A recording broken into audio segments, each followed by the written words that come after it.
नमस्कार, मैं विनोद बघेल अमर उजाला से। आज नगर निगम प्रयागराज के सभागार में अमर उजाला की ओर से संगोष्ठी का आयोजन किया गया, जिसमें वर्ष 2025 में और 2026 में किन उम्मीदों को लेकर हम लोग चले थे और कहां पे सफलता मिली और क्या शहर की ज़रूरत है, 2026 में कैसा शहर चाहते हैं, इसको लेकर लोगों ने अपने विचार व्यक्त किए। कार्यक्रम में सांसद प्रवीण सिंह पटेल, विधायक हर्षवर्धन वाजपेयी और शहर के प्रथम नागरिक महापौर गणेश केसरवानी थे, जिन्होंने शहर की आगामी योजनाओं के बारे में बताया और यह बताया कि शहर में 2026 में क्या क्या योजनाएं प्रस्तावित हैं। इसके अलावा शहर के गणमान्य लोगों ने भी उम्मीद जताई कि जो समस्याएं 2025 में बनी हुई थी, जाम की समस्या, ट्रैफिक की समस्या, शिक्षा और मेडिकल के क्षेत्र में जो समस्याएं थी, उसका निदान 2026 में हो सके, जिस पे जनप्रतिनिधियों ने हामी भरी और बताया कि 2026 में अधिकतर समस्याओं को समाधान करने के लिए डीपीआर तैयार कर लिया गया है और प्रोजेक्ट तैयार कर लिया गया है, शासन में प्रस्तावित हैं, जिनको तमाम योजनाओं में बजट भी पास हो गया है और कार्य भी शुरू हो गया है और 2026 में समस्याओं का लगभग निदान हो जाएगा। नए वर्ष के आगमन के अवसर पर कैसे हमारा शहर और बेहतर तरीके से आकार ले, इस पर छोटी सी संगोष्ठी के आयोजन पर नगर निगम के इस हाल में उपस्थित हमारे माननीय सांसद माननीय प्रवीण पटेल जी, हमारे उत्तरी विधानसभा के विधायक माननीय हर्षवर्धन वाजपेयी जी, अमर उजाला के हमारे संपादक महोदय, हमारे पंडाल और शहर के हमारे विभिन्न क्षेत्रों के मर्मज्ञ, इस सभागार में उपस्थित सभी सम्मानित विद्वज्जन, विभिन्न क्षेत्रों से मैं सबका नगर निगम परिसर में आप सबका स्वागत करता हूँ, अभिनंदन करता हूँ और आने वाले साल की हृदय से शुभकामनाएं भी देता हूँ, बधाई भी देता हूँ। बहुत सारे हमारे विषय मर्मज्ञों ने शहर के विकास के संदर्भ में अपने विचार रखे हैं। नगर निगम प्रयागराज लगातार शहर की जो गौरवशाली परंपरा है, उस परंपराओं के आधार पर शहर के विकास को आगे बढ़ाने का कार्य कर रही है। आदरणीय डॉक्टर साहब ने भी शहर की प्राचीनता के बारे में चर्चा किया कि काशी और प्रयाग लगभग 3000 से ज़्यादा पुराने शहर हैं और इस शहर की वो प्राचीनता आज भी यहाँ पर अगर जीवित है तो इसमें शहरवासियों का भी बहुत बड़ा योगदान है। उसी विषय को हमने के माध्यम से आगे बढ़ाने का भी काम किया है। जितने भी अपने प्रयाग के प्राचीन सांस्कृतिक माननीय मुख्यमंत्री जी के नेतृत्व में, प्रधानमंत्री जी की प्रेरणा से वो सब आगे बढ़े। आज अपना शहर का जितना भी प्राचीन स्तंभ है, वो सब एक गौरवशाली आकार ले चुका है। भरद्वाज ऋषि का आश्रम आप देख सकते हैं, जहाँ मर्यादा पुरुषोत्तम राम आए, उस पर विमान भरद्वाज ऋषि ने उस संहिता को वहीं पर लिखा। एक बहुत प्राचीन गौरव। हमारे यहाँ महर्षि वाल्मीकि जी ने यहीं पर रामायण की रचना किया, यह भी एक गौरवशाली इतिहास है। उस प्राचीन गौरव को उद्भासित करने के लिए नगर निगम प्रयागराज ने महर्षि वाल्मीकि जी की एक भव्य प्रतिमा अरैल में लगाई, जो उस प्राचीनतम हमारी रामायण से जो पूरे भारत का जीवन चलता है।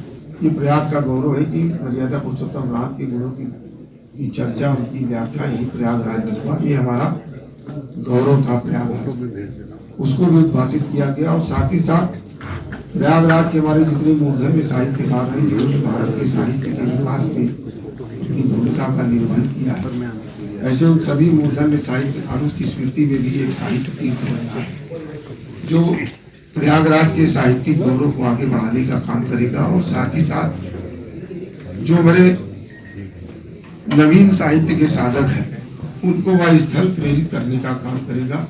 हमारे सारे मूर्धन्य साहित्यकारों की प्रतिमाएं, रचनाएं, उसी में कन्वेंशन सेंटर, ओपन थिएटर और बहुत ही अद्भुत तरीके से वो बन रहा है, उस पर काम भी चालू है। लगभग 6-7 महीने के अंदर में वो साहित्य तीर्थ अपना बन जाएगा, जो पूरे भारत के साहित्यकारों को प्रयागराज स्वतः ही आकर्षित करेगा, अपनी ओर खींचने का काम करेगा। और प्रयागराज के जो हमारे मूर्धन्य साहित्यकारों से प्रेरणा लेकर के जो हमारे नवीन साधक हैं, उनको भी काम करने की एक प्रेरणा उनके हृदय में जगेगी। काम की दूसरा जो हमारे शहर का एक बहुत बड़ा गौरवशाली इतिहास है, मर्यादा पुरुषोत्तम राम जब भरद्वाज ऋषि के आश्रम से चित्रकूट की ओर गए तो विदा किए विकट फिर मन काम, उतर नहाय जमुन जल जो शरीर समस्या। यानी मर्यादा पुरुषोत्तम राम जमुना जी भी पार किए, बहुत कम लोग जानते हैं। जो रामायण पढ़े होंगे अयोध्या कांड के 109 नंबर दोहा में, तो उस गौरव को यदि जमुना जी को या गौरव की दो अवतारी ब्रह्मों ने स्पर्श किया। भगवान कृष्ण तो पटरानी भी बनाए और मर्यादा पुरुषोत्तम राम पार किए, स्नान किए, पूजन किए। तो हमारी जमुना जी भी अविरल रहे, निर्मल रहे और सदा गतिमान रहे। उस भाव को भी समाज के बीच में स्थापित करने के लिए और साथ ही साथ भगवान राम जमुना जी पार किए, यह जानकारी भी दुनिया के सामने जाए। तो एक राम सेतु भी, पैदल राम सेतु हम लोग बना रहे, उस भाव को उद्भाषित करने के लिए उसका DPR वगैरह बन चुका है, शासन में गया है और संभवतः 1-8 महीने के अंदर स्वीकृत हो जाएगा।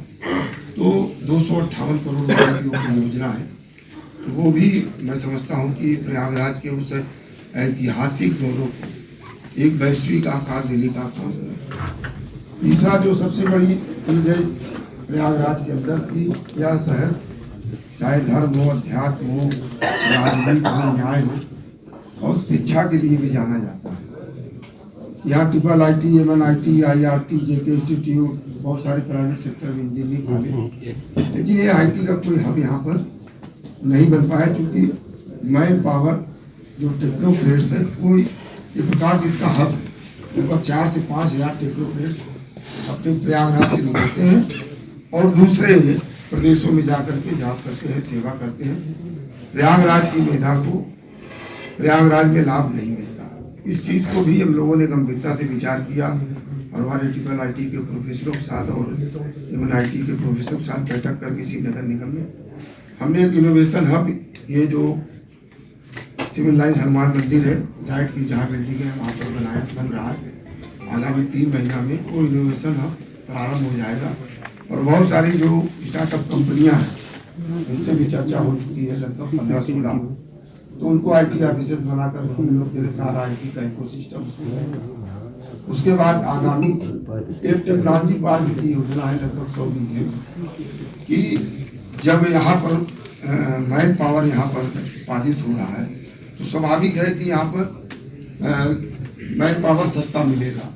जो हमारी कंपनियां हैं और कंपनियों की भी एक मजबूरी बनेगी कि यहाँ उनको मैन पावर सस्ता मिलेगा तो उनके ऑफिसेज भी आएंगे, लेकिन उस हिसाब से हमको प्लेटफार्म बनाना होगा। तो उसके लिए भी डिजाइन हम बनवा रहे हैं। लगभग 100 एकड़ में वो टेक्नोलॉजी पार्क और दुनिया का सबसे अद्भुत पार्क, अभी टेक्नोलॉजी पार्क हांगकांग का है जो सबसे अद्भुत है और सबसे आधुनिक है। तो जब हमने उनके साथ चर्चा किया IIIT के और MNIT के प्रोफेसरों के साथ, तो हमने इस बात से आग्रह किया कि ऐसा डिजाइन करिए कि स्वतः जो जितनी दुनिया की सबसे बड़ी कंपनियां उनकी मजबूरी बन जाए कि प्रयागराज चलना, क्योंकि प्रयागराज एक लीडर है। जो प्रयागराज करता है वही दुनिया सोचती है, वही करती है।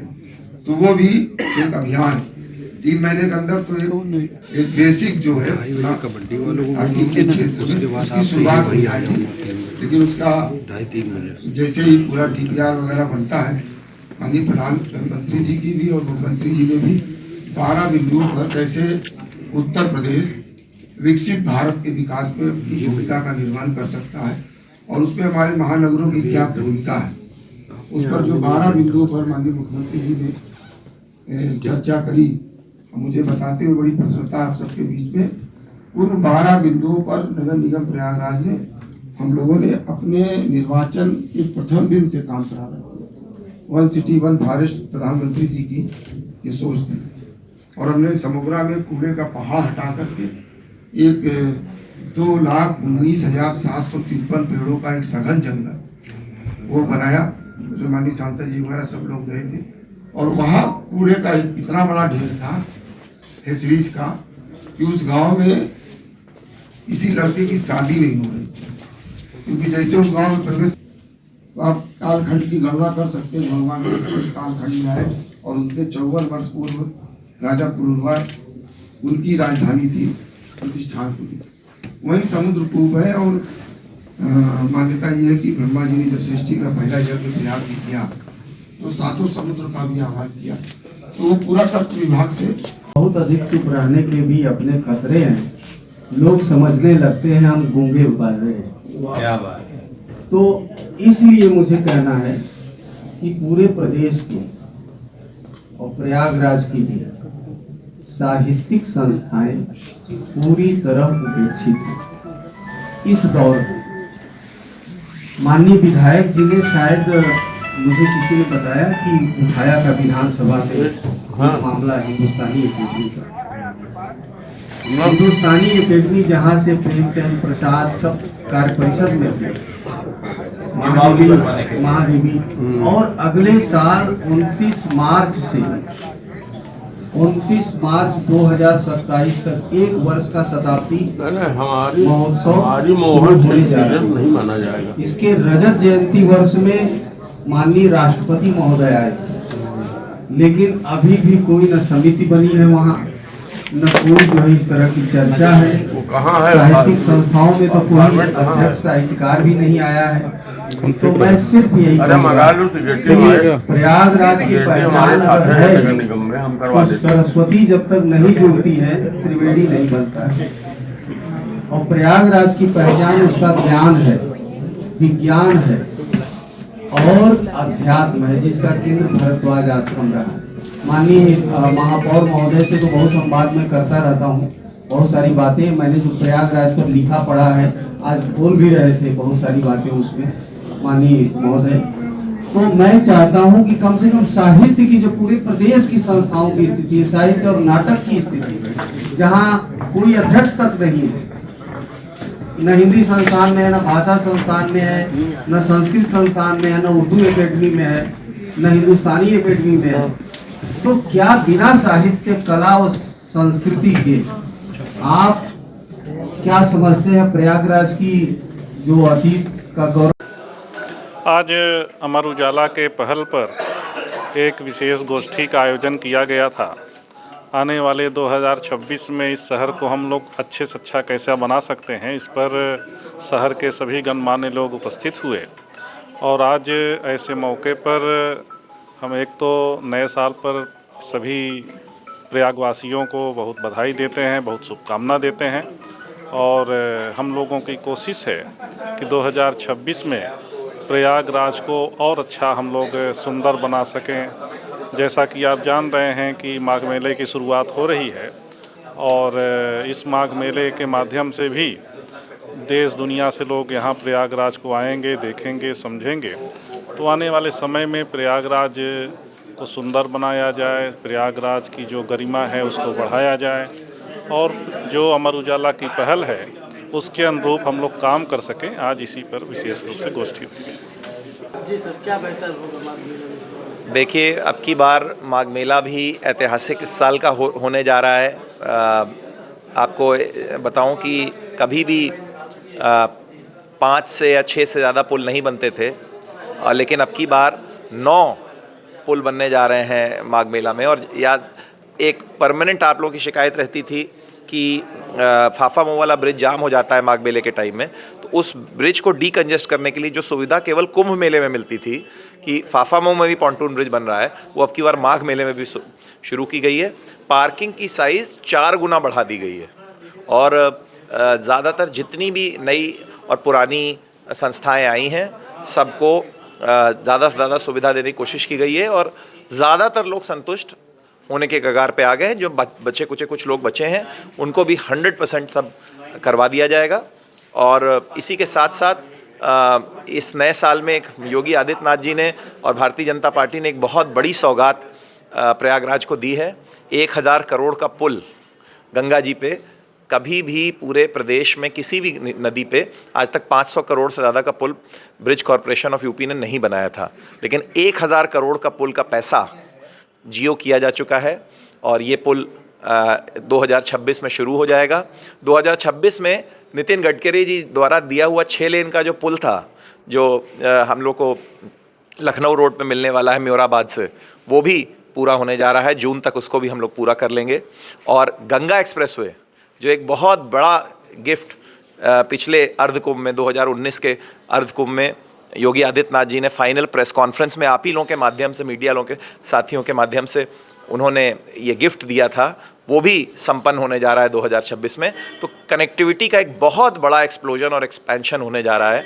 तो हम लोग लुक फॉरवर्ड कर रहे हैं। जब भारत आगे बढ़ रहा है, मोदी जी का भारत आगे बढ़ रहा है, तो योगी जी का उत्तर प्रदेश और हर्ष वाजपेयी का प्रयागराज भी आगे बढ़ रहा है। मैं हरजिंदर सिंह, अध्यक्ष Prayagraj hotel and restaurant association.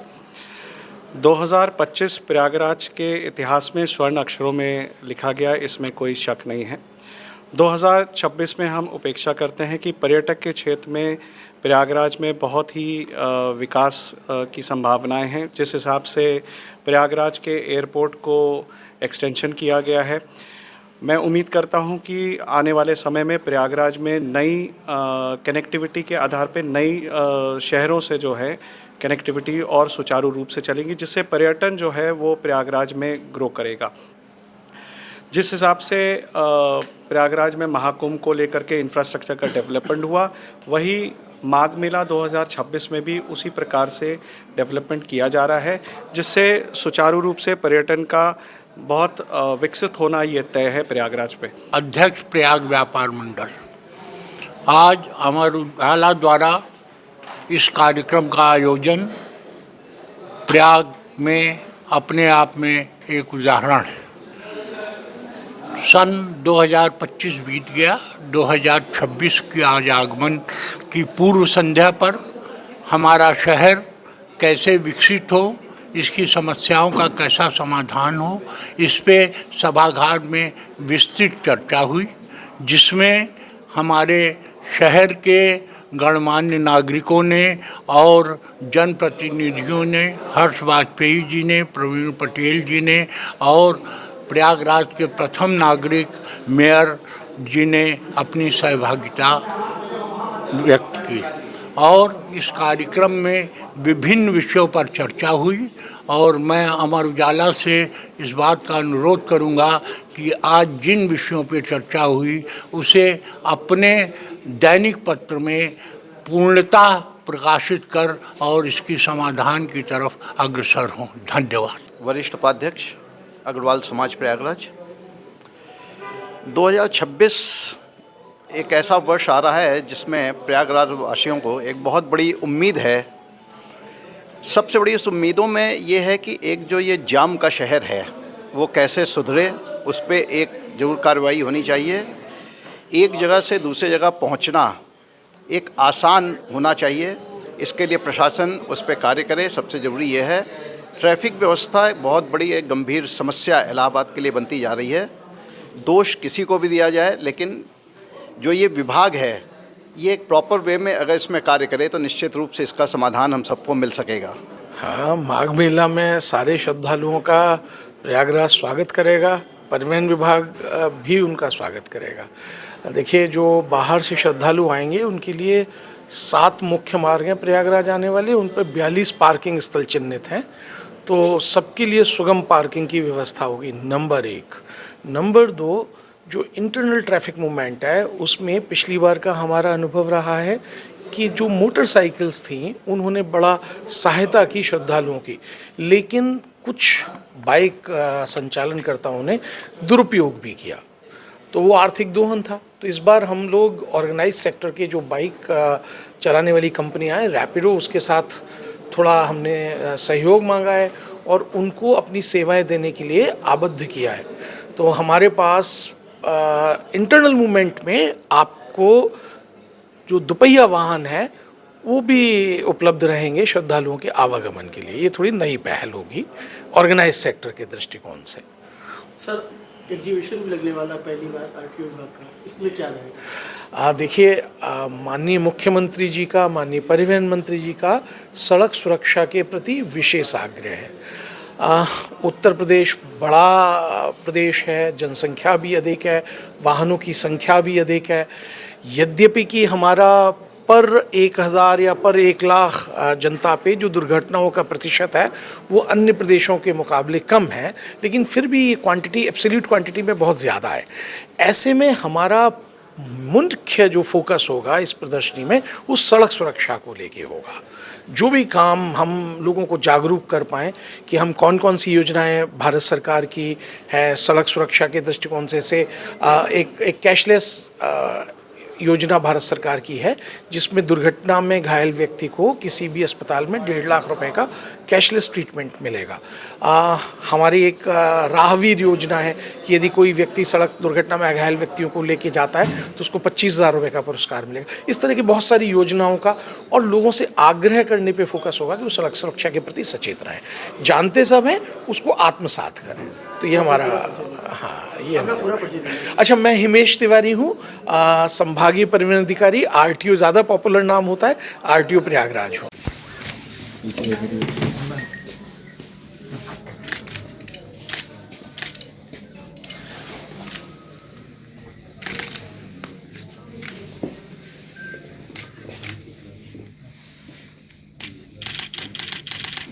आपके राज्य की खबरें, आपके शहर की खबरें सबसे पहले जानने के लिए देखते रहें अमर उजाला। चैनल को सब्सक्राइब जरूर कर लें और पाएं हर अपडेट।